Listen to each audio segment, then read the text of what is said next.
We need to get somebody on the landline who understands this media hellscape. Zotox, don't you know someone on Zeto? Oh yeah, the planet with the most reputable journalists. Oh, come on. Just because my name starts with Z and the planet starts with Z, that I know everyone there, that's so racist. But no, I actually do know Mehdi Hasan, who's the ruler of Zeto. Yeah, we can bring him in. Mehdi, what's going on? How you doing? Well, I've been speaking over Piers Morgan and Dan Crenshaw an hour ago. So I've got that all out of my system. I'm very calm now. There was a lot of shouting before. I would say getting into a fight with Dan Crenshaw and Piers Morgan is the, number 9 million on my list of things I want to do. I didn't want to do it either. Piers was supposed to be neutral, but came 2 against 1 very quickly. Well, we're all big fans of Planet Zeto. It's also a planet that has its name on every room, so that's really so you don't forget where you are. And everyone has to wear the name of the planet too. I'm very patriotic. Yeah, he has a 100% approval rating on Zeto. Benevolent dictator is the way we run society in Zeto. We're experiencing some technical difficulties with our landline. Gleep, emergency alienate Mehdi Hasan onto our ship. Emergency alienating. Welcome aboard. Hello. We learned after President Trump, and look, we disagree on this, but President Trump won the 2020 election, and we were kind of shattered. No pushback. As a movement, and kind of rebuild ourselves from there. Well, and I appreciate the notion of agency, that we're not bystanders in the world. It's decisions, not conditions. Stop doing that. Determine our fate and future. They did steal, according to us, and we're firm believers, of the 2020 election. He said it twice. It's got to be true. Did he not push back even on either time? No, you see, it's a podcast. It's not a journalist. It's Last year, I foolishly thought Newsom was an interesting character, despite all of his failures in California and COVID, etc. He was picking a fight with a Republican. Yeah. He was aggressive. He was aggressive, and he was going on Fox and beating up Ron DeSantis. Not that it's that hard to beat up Ron DeSantis. Right. But he was doing it. Someone had to. And now he's like, Charlie Kirk, ha ha ha, get him, Steve Bannon, election was stolen. What is going on here? It's not as if the right-wingers lack platform. Yes, exactly. They spent weeks after the election saying, we need our own Joe Rogan. Democrats don't have a left media. And then they're like, oh, the governor of California is going to start a podcast. Great. Who's he going to amplify and platform? When they said we need our own Joe Rogan, they meant we need another Joe Rogan who's exactly the same. Soon, he's a California governor. He'll soon have all the tech bros on too, I'm sure. Yes. Even Bannon even gave him the opportunity to push back the second time. He's like, Kevin, don't you think we should have some tension between us to make it more interesting for the viewer? No, I appreciate your gumption, your consistency on the issue. This is normalizing fascism with Gavin Newsom. At least do some kind of shtick at the top where you give some background. Oh, yeah. And be like, this guy has said X, Y, Z, but I wanted him on because Charlie Kirk has said some outright. Charlie Kirk has called for me to be deported from the country, which in the past I'd have been like, what a freak, he wants to deport me. But now I'm like, oh, they could actually deport me given our current climate. So this is the kind of stuff it's horrible. But this is the problem, of course, with centrist Democrats who tend to be white men, which is they can have this conversation, right? Yes. Even if I wanted to have this conversation with Steve Bannon, I couldn't. The tension would be there because he doesn't like Islam and Muslims and brown people and immigrants, et cetera. Similarly with Charlie Kirk. For Gavin Newsom, it's like, hey, it's a white guy who's a conservative and I'm a white guy who's a liberal. Slick back hair like me. I can rock with this. We can disagree on the politics and all go get a drink. Let's be honest. Most centrists and Democratic Party do want to go back to a time where they could all just hang out in the Senate gym together and go to party together and you didn't have to say stuff. The other party's a threat to democracy. They don't like that. They like the good old days when both parties were just all friends. For the second week, the governor has hosted conservative firebrands on his Firebrands, that's what they are. Imagine calling Steve Bannon a firebrand. Fascist is fewer letters. Right. There's not even the argument that it's saving them time and space. You are making a damn dent. Thank you. I'm kidding. But I know, but I appreciate that, and I appreciate your advocacy. I also appreciate that you call balls and strikes. What? He just told you that they won the election. What ball or what strike was he calling? My next guest is Thanos the Mad Titan. I appreciate his bold strategy on universal scarcity. Here's a question. You got 2 conservative firebrands on the show recently. Did you ask him about climate change by any chance? At the very end, he does of this podcast. And then they go, oh, well, that's a conversation for a different time. That's a different time when we didn't just, platform you for an hour and 15 minutes. I like how you watched it so the rest of us didn't have to. I don't have to gouge out my eyes with a dull spoon. Speaking of dull spoons. But what he did by let's move to this now. I'll tell you what, right now, Musk and Trump are more appealing than Bannon. A reprieve. I'm just telling people, this man is a great patriot. He uses the word care. People don't care. Let the boy cut your Social Security. And you should cherish him.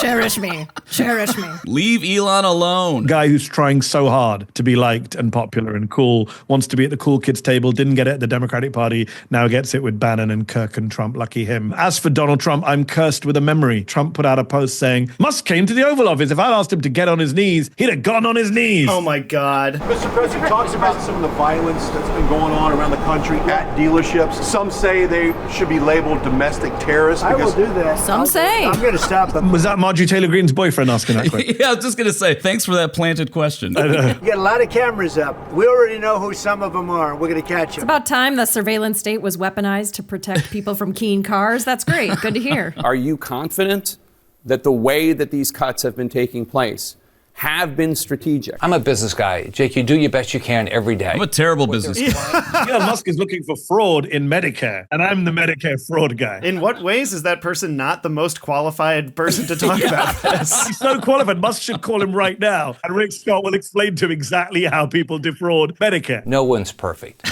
When they make a mistake, are they going to fix it? Yeah. You know, it's like that old saying, measure once, cut 2 or 3 or 4 times if you have to. They're going to do the best they can, and if they make a mistake, they will fix their mistake. You're a liar, because they said $50 million of condoms went to Gaza. Donald Trump has never apologized or fixed that mistake. So no, don't give me this bullshit that we correct stuff and we're transparent. Bullshit. Isn't it even more bullshit that the media doesn't call them out on that? Like, if you're not going to correct this thing, how can we take your word on this other thing? Because two interconnected reasons. For journalists, whoever it is, CNN anchors, MSNBC anchors, whatever it is, ABC, New York Times, memory of goldfish, right? It's like 8 seconds. We forgot. We don't remember what happened day before yesterday. Mm-hmm. So Trump exploits that, and Bannon, of course, famously said, flood the zone with shit. And it works. Yeah. And it works. It works so well. And number 2, they reset, right? Even if they do remember it. So the reason why I kind of made a lot of noise and splash when I was at MSNBC, because I didn't follow that approach to interviewing, which is, we must start with what happened today. And it's bad form to ask about what happened last week. I was the guy who said, if somebody's in front of you, you say, hey, in 2023, you lied your ass off. You never apologized. Right. Yep. Whereas in the current cable news model, it's, that was 2023. We can't ask about that now. And that allows people who have multiple sins and crimes and lies behind them to always just reset, right? Every interview is a new day. Where does that edict come from? Is that coming from like top down? I think it's a little bit top down. I think it's also cultural. Okay. Media in general has this very short-termist, quickly run through the headlines approach. It's just whatever lines they want to get. And my position is that's how they get away with this shit. You should just ask the same 2 questions 100 times till you get the answer. Like, why is every interview with Rick Scott not somewhere in there? Like, I'm not saying do it gratuitously, like, welcome Rick Scott, you Medicare fraudster.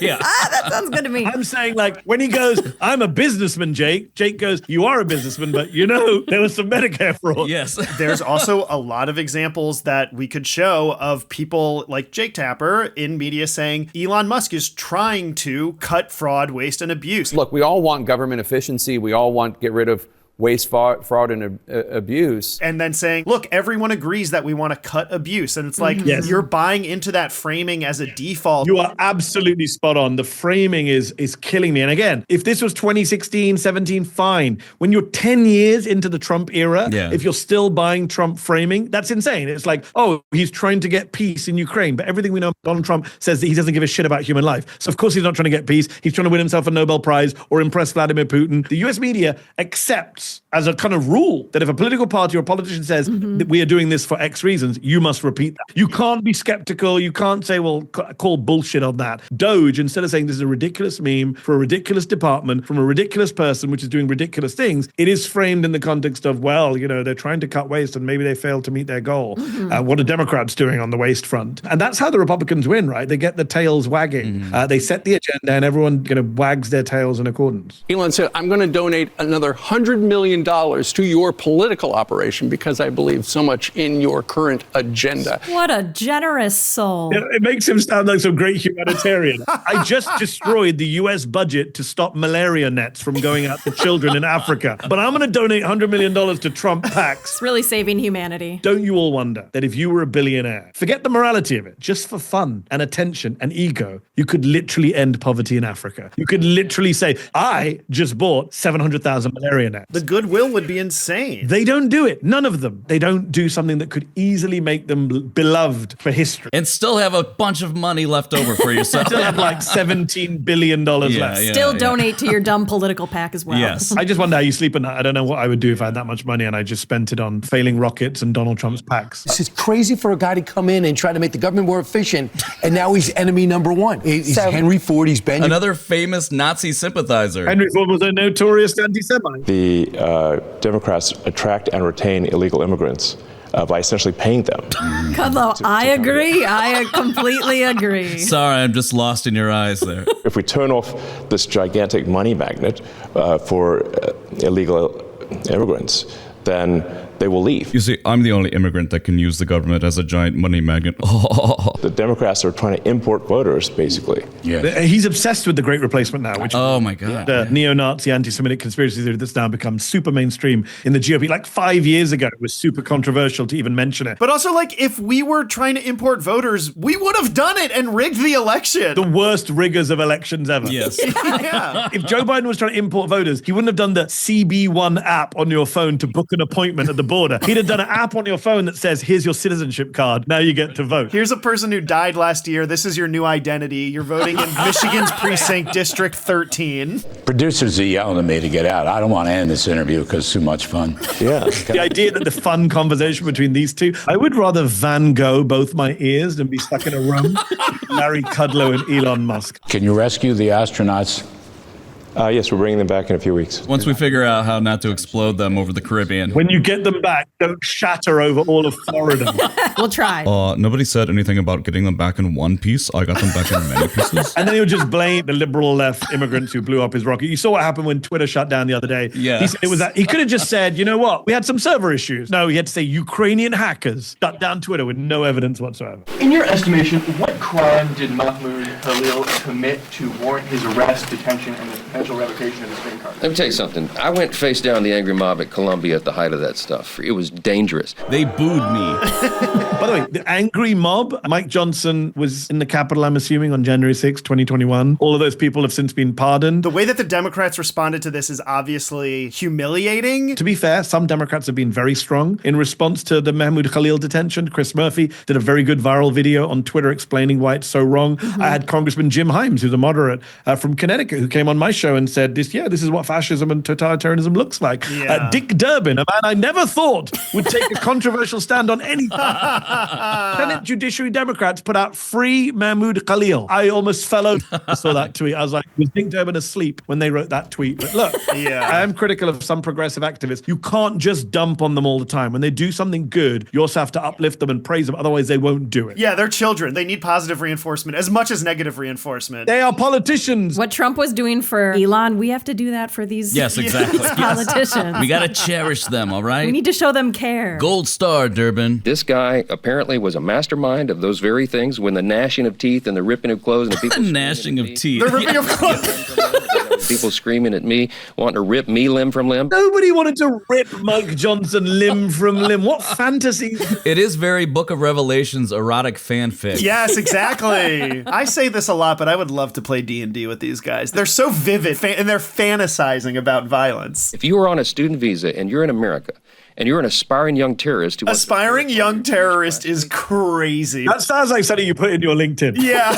I was a 30 under 30 terrorist. I think the question here is about whether speech can result in people's legal rights being taken away. He's a virulent anti-Semite. He came here on a student visa.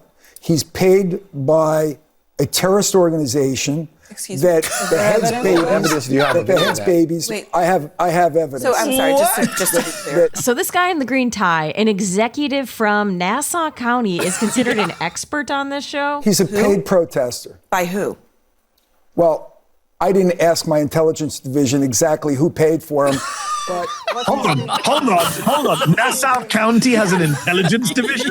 What a reveal. That's the real story. And I do not follow up on their unsubstantiated claims. It's my son on his phone. It's my son on Twitter. It's the TikTok feed at the country club. he's That's being a paid. pretty explosive allegation. Thank God you're saying it on my show. Yeah. Is your lav on? Could you speak directly into Could you say that again? We're going to need that clean so that when we air it later and clip it, there's no crosstalk. Are you alleging okay? that he's Are you being okay paid. with what he's doing? I'm not alleging he's Are you being okay paid with because that? I don't know. Are you if he's okay being- Mehdi, you've been on shows like this. I've literally been on that show where a man said, I hope my beeper doesn't go off. What is a good episode of this show? Like, what is a successful night for these people? I mean, interestingly, though, whether we like it or not, this show does well for CNN. So you got to ask the American public. But yeah, this is the problem that all cable networks have that are not Fox that want to report on Trump, right? You want to get someone on to defend Trump. Yeah. They're all nuts. He's being paid by organizations that are anti-American, that are engaged in nefarious Name them. activities. I don't ask my intelligence division to give me. I don't ask for intelligence from my intelligence. I get fed disinformation to spread propaganda, okay? Did they tell you to wear that green tie? Is the intelligence division with us in the room right now?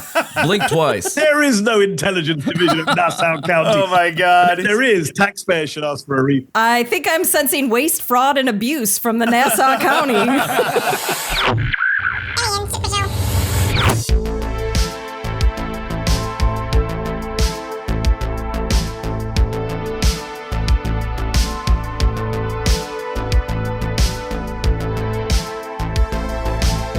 He's going to be neutral. He said, yes, very neutral. I but am it's, neutral. two people shouting at me every time I speak. I am Okay. neutral. You're being a baby. You're being a baby.